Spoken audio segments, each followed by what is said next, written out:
This is just a quick video to show you guys how I'm using Seesaw to do my phonics lessons.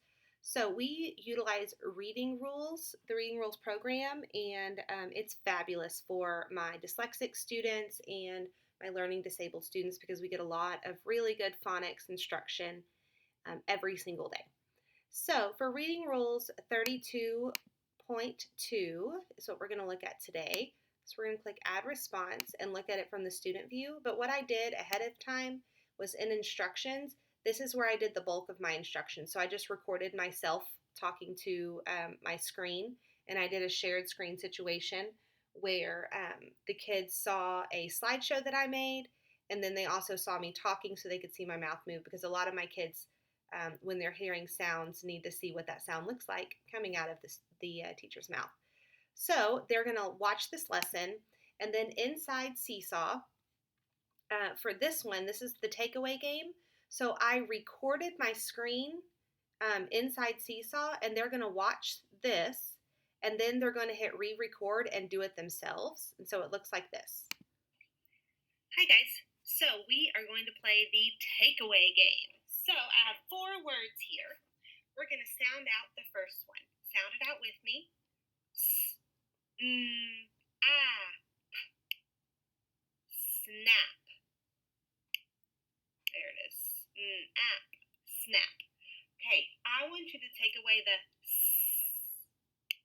sound. Now tell me what it says. Nap. Great.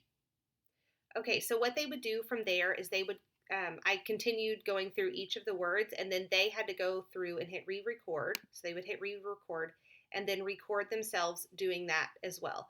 Now also, that is a routine that we have done a million times. So I felt pretty confident that they were going to be able to do that on their own. So then we go to slide 2.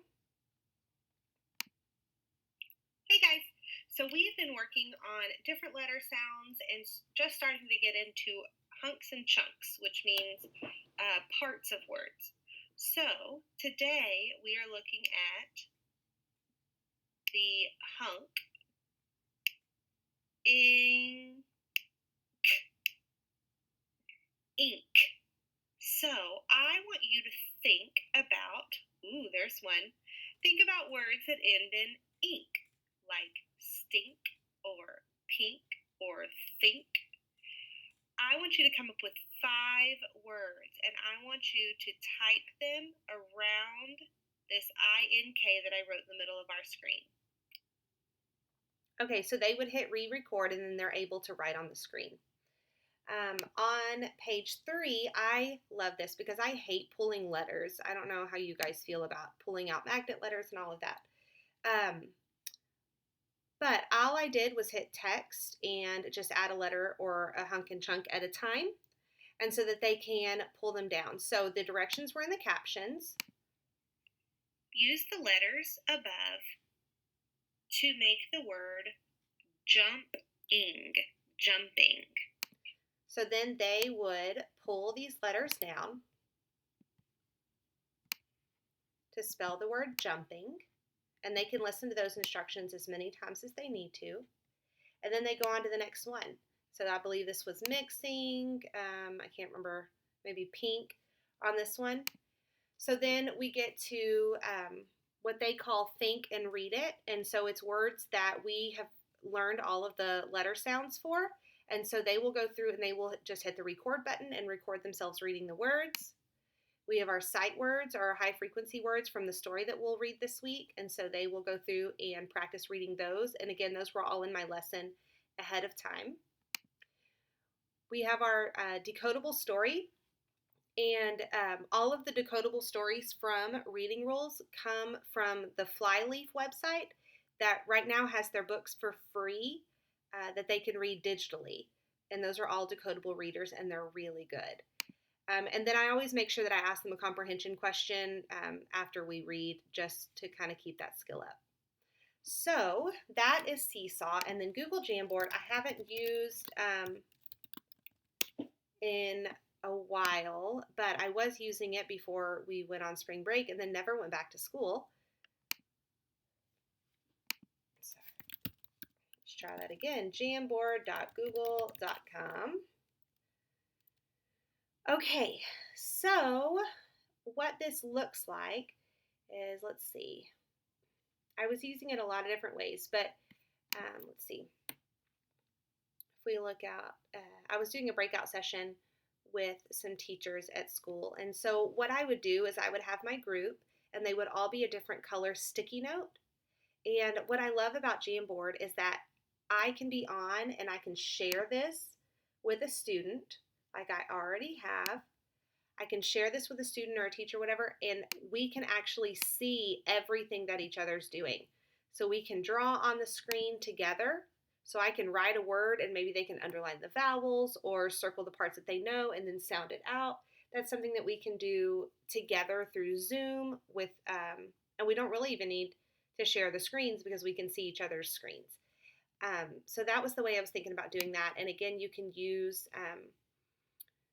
so for this, they all had a different color and they had to go through and actually, they would double click. And so Alexa here would have to write the word right here that would go with the A and G ending. And so they would all do that and we could all see each other's words, but they kind of felt safer doing it all on the same screen from their iPad so they weren't in front of the class doing it. So I made all of these screens in Google Slides and just put them into Jamboard. And so we did a sort this way where Y says I and Y says E. And then the letter sort, kind of like what I was doing in Seesaw, but I just made them all on one screen. I did sticky note. And so you just type the letter in a sticky note and then change its color to match that kid. But since it's one-on-one learning, I don't know that you necessarily need to change the color. But this way I would say, I think we did the word teeny. And so all of the kids would stay in their box, stay in their color, and bring their letters down to spell the word teeny. I could quickly check them either from my iPad or if I had this up on the Promethean board, or even just walking around and looking at them, I could look at everybody's stuff. Here they all had a color. Again, it's the same color every time. And so like Alexa, I believe was yellow. And so she would click here and we had to make fluff, fluffy. So they would all go through and change that. We would do a 1 minute right from. Again, we would have our focus question, and then we would read that, Am I Lucky? And that was also from those Flyleaf books. And then they also have a way that you can assign or not assign, but you can tell the kids to all get on their own page. And so up here at the top, they each have their own color. And so then you can kind of monitor, maybe you're calling out different letter sounds and you're wanting them to write them. You can see them in real time writing up here.